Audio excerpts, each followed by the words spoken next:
Bismillahirrahmanirrahim. Assalamualaikum, salam sejahtera buat kita semua. Saya akan berbicara terkait lung cancer yang berjudul Peran Tiroksin Kinase Inhibitor Generasi Kedua pada Non-Small Cell Lung Carcinoma, kanker paru. Saya Ferdi Ferdian, bagaimana kabarnya? Semoga kalian sehat-sehat saja. Dan selama 20 menit ke depan, saya akan membawakan topik menarik ini. Dan di akhir sesi akan diberikan kesempatan untuk sama-sama sharing dan diskusi.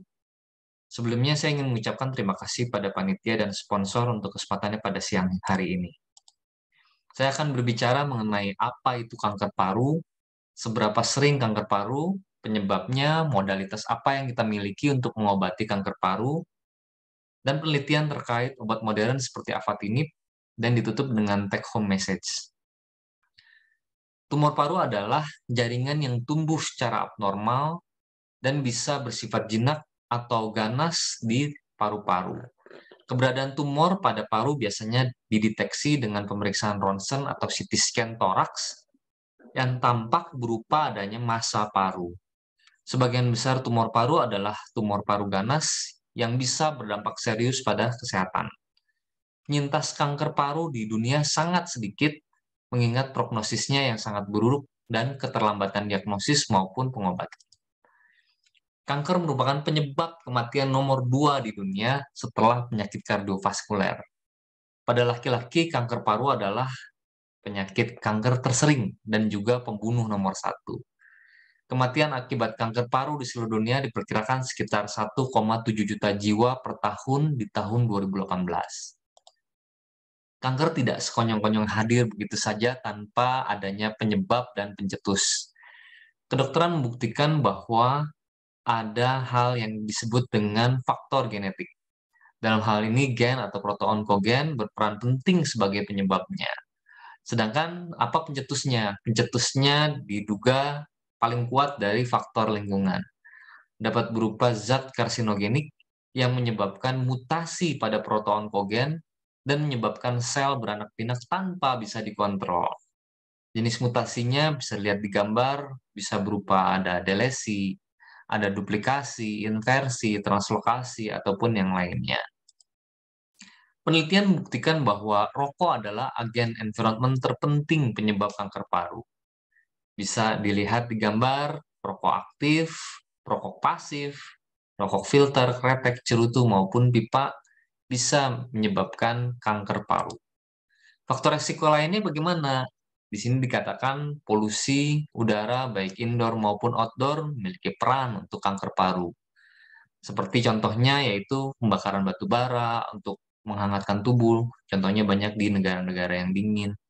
Paparan logam berat, bahan kimia, resiko pekerjaan tertentu, bisa juga seperti Indonesia, riwayat tuberkulosis sebelumnya. Tumor paru dapat diklasifikasikan menjadi tumor paru jinak dan tumor paru ganas. Sebagian besar tumor paru adalah maligna. Kanker paru selanjutnya dibagi menjadi substrat berbasis saluran nafas atau bronkogenik CA, dan substrat selain itu seperti limfoma, sarkoma, atau tumor paru metastasis. Bronkogenik CA sederhananya dapat dibagi menjadi non-small cell lung carcinoma dan small cell lung carcinoma. Non-small cell lung carcinoma dibagi menjadi adenosea paru, squamous cell CA paru, dan large cell CA. Asal dari adenosea paru ini adalah sel epitel alveolar tipe 2. Biasanya tumornya ini tumbuhnya di perifer, kecil, tumbuhnya lambat tapi cepat bermetastasis. Telah dijelaskan di beberapa slide sebelumnya bahwa tumor paru disebabkan oleh adanya mutasi pada gennya. Pada kasus adenosea paru, mutasi gen tersering ada pada gen yang mengkoding reseptor epidermal growth factor atau disingkat EGFR. Penelitian Jepang menemukan mutasi oncogenik driver tersering adalah mutasi pada gen ini, gen EGFR. Sisanya pada KRAS, ALK, dan lain. Penelitian lain, ada penelitian Han dan kawan-kawan di Asia Pasifik dan Rusia, juga mendapatkan bahwa mutasi EGFR adalah yang tersering. Di manakah letak mutasi gen EGFR tersebut? Mutasinya terjadi pada gen yang mengkoding tirosin kinase di kromosom 7 dari genom manusia. Mutasi tersering adalah mutasi pada ekson 19 berupa deletion dan mutasi pada ekson 21 yang paling common adalah L858R.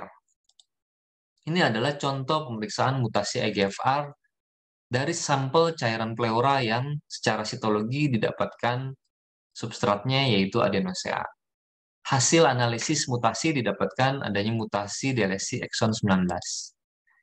Mutasi berupa delesi pada ekson 19 akan menyebabkan sel membaca potongan gen ini terus-menerus, menyebabkan peningkatan jumlah reseptor EGFR di membran sel, dan reseptor ini secara spesifik akan berikatan dengan growth factor, menyebabkan proses downstream yang berujung pada pembelahan sel.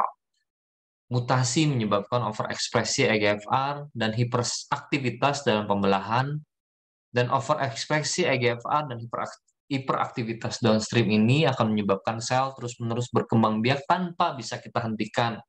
Dia akan berproliferasi, tumbuh, dan menginvasi jaringan sekitarnya, membangun fondasi pembuluh darah dan menyebar, serta menolak mati atau apoptosis. Pengobatan kanker paru dengan konvensional kemoterapi sitotoksik bersifat non-spesifik.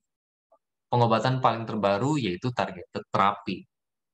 Dia menghambat pertumbuhan sel kanker dengan menghambat secara spesifik target molekul dan menyebabkan sel gagal untuk tumbuh. Targeted terapi dapat dibagi menjadi dua, yaitu antibodi monoklonal seperti rituximab dan small molekul seperti tyrosine kinase inhibitor yang sedang kita bicarakan. Tyrosine kinase inhibitor atau disingkat dengan TKI ini akan menghambat autofosforilasi tyrosine kinase dan menghambat downstream signaling sehingga dapat mencegah proliferasi, angiogenesis, dan menyebabkan sel tumor pada akhirnya mati. Perkembangan targeted terapi pesat dalam 2 dekade terakhir dan membawa pengobatan kanker ke tahap selanjutnya. Dapat dilihat di gambar pada tahun 2003 ditemukan TKI gefitinib, setahun berikutnya ada erlotinib, sama-sama TKI generasi pertama. Selanjutnya 10 tahun kemudian ada afatinib generasi kedua dan 2015 generasi ketiga osimertinib. Apakah TKI EGFR berbeda antar generasi? Didapatkan perbedaan bahwa afatinib tidak hanya menghambat reseptor EGFR, tapi juga menghambat keluarga ERBB secara irreversibel. Sedangkan TKI generasi pertama ikatannya irreversibel. Kalau generasi ketiga bagaimana osimertinib mengikat secara irreversibel pada EGFR mutan spesifik. TKI afatinib adalah generasi kedua TKI EGFR yang ditemukan pada tahun 2013. Dan sejak saat itu sudah banyak penelitian dunia yang membuktikan bahwa afatinib unggul dalam hal progression free survival atau disingkat dengan PFS dibandingkan dengan kemoterapi konvensional. PFS ini mencapai angka sekitar 11 dan 13 bulan. Itu kira-kira setahun dari hasil penelitian LAKSLAN 3 dan 6. Progression free survival adalah waktu dari kanker diobati sampai kanker kembali tumbuh setelah sebelumnya berhasil di stop pertumbuhannya. Bagaimana dengan overall survival atau jangka waktu dari terdiagnosis atau mulai pengobatan sampai pasien tersebut tetap hidup? Yang dan kawan-kawan menerbitkan original artikel di Lancet tahun 2015. Penelitian ini adalah reanalisis dari LAKSLAN 3 dan 6. Didapatkan overall survival arm afatinib subgrup mutasi delesi ekson 19 berbeda bermakna.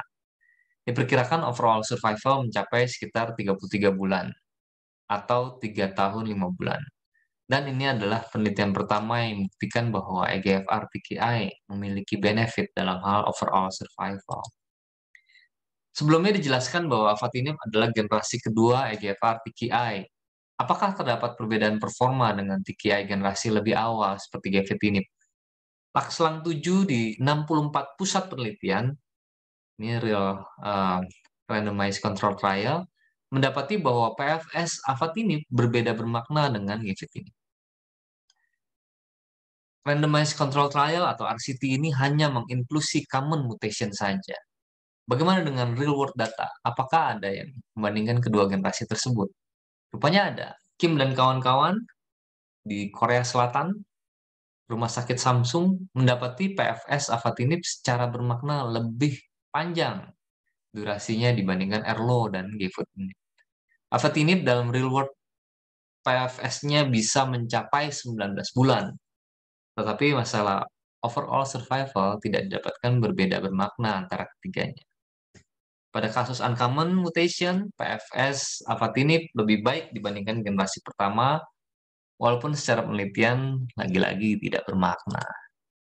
Real world data dari PFS lainnya didapatkan di Singapura, tetangga kita. Didapatkan pada mutasi delesi exon 19 memiliki PFS mencapai 15 bulan. Sementara mutasi exon 21 L858R PFS-nya sekitar 11 bulan dan mutasi lainnya hanya 4,5 bulan. Berulang disebutkan mengenai common dan uncommon mutation apa itu. Common mutation rupanya adalah mutasi deleksi exon 19 dan mutasi exon 21 L858R dan kejadiannya diperkirakan di Indonesia cukup tinggi yaitu 57% alias 1:2. Sedangkan di luar itu termasuk diantaranya T790M di exon 20 adalah mutasi uncommon. Diperkirakan 30%. Penelitian Yang dan kawan-kawan, suatu penelitian post hoc analisis menunjukkan bahwa afatinib masih dapat mengurangi masa paru pada kasus uncommon tertentu, kecuali T790M dan insersi exon 20. Penelitian Shinji dan kawan-kawan membandingkan sensitivitas ketiga generasi TKI, didapatkan afatinib memiliki keluasan sensitivitas yang kurang lebih sama baiknya dengan osimertinib. Sebelumnya dijelaskan mengenai resistensi. Rupanya sel tumor dapat menjadi resisten setelah awalnya berespon baik dengan TKI tertentu. Ketika sel tumor kembali tumbuh, bisa saja sel tumor memiliki resistensi T790M. Metastasis kanker paru tersering adalah tulang, paru, otak, adrenal, dan liver berdasarkan penelitian yang dilakukan oleh Lorenzo. Metastasis otak diperkirakan sekitar 13-44% pada kasus kanker paru. Pada Lakslang 3 dan 6, subgrup pasien yang sudah mengalami brain metastasis, PFS-nya hanya sekitar 8,2 bulan. Real world data dari Singapura menunjukkan bahwa pasien kanker metastasis otak yang menggunakan afatinib dosis penuh 40 mg berbeda bermakna hal PFS-nya dibandingkan dosis 30 mg. Menurut data, progression free survival 40 mg bisa mencapai 13 bulan, kurang lebih setahun. Sedangkan kalau dosis diturunkan, PFS-nya bisa di quarting 50%, jadi tinggal 5 bulan saja. Apa poin penting dalam menghadapi kanker paru? Jadi, poin penting di sini kita bisa lihat dari grafik tersebut, yaitu semakin tinggi stadium, semakin rendah kesintasan. Semakin dini kita mendeteksi, semakin kita bisa mencegah kematian. Batasi ruang gerak perokok adalah salah satu langkah untuk mencegah kematian akibat kanker paru. Di sini lagi ada grafik tren kanker paru di negara-negara, terutama negara maju. Bisa dilihat terjadi semacam plateau di tahun 97-an, habis itu terjadi penurunan. Kenapa bisa terjadi seperti ini? Karena rupanya di negara-negara maju itu ketat sekali membatasi ruang gerak perokok dengan menaikkan harga cukai, pajak, larangan perokok, dan lainnya. Bagaimana dengan di Indonesia? Kita ambil take home message. Pertama, kita ketahui bahwa tumor paru sebagian besar adalah malignan atau kanker paru. Mutasi pada gen EGFR sering terjadi pada non-small cell karsinoma, terutama jenis adenosea paru di Asia. Mutasi EGFR menyebabkan ekspresinya meningkat dan berhubungan dengan proliferasi, angiogenesis, dan metastasis. Afatinib adalah salah satu targeted terapi oral yang masuk e-katalog BPJS, dan penelitian afatinib konsisten menunjukkan perbaikan PFS dan overall survival, baik dalam penelitian terkontrol, real world data, terutama untuk kasus mutasi delesi 19. PFS-nya lumayan, yaitu 11,1 bulan, sampai 13,7 bulan, dan overall survival untuk deletion 19 bisa mencapai 33,3 bulan. Common mutation sering 1:2, 57%, dan uncommon mutation 29%. Di sini dilihat bahwa afatinib dapat digunakan untuk kasus uncommon tertentu. Di terakhir dijelaskan mengenai merokok adalah faktor risiko utama kanker paru, dan negara yang komit untuk membatasi ruang gerak rokok bisa menurunkan insidensi kematian karena rokok. Terima kasih atas atensinya. Ilmu bagaikan binatang buruan. Menulis adalah ikatannya. Saya Ferdi Ferdian, saya ucapkan terima kasih.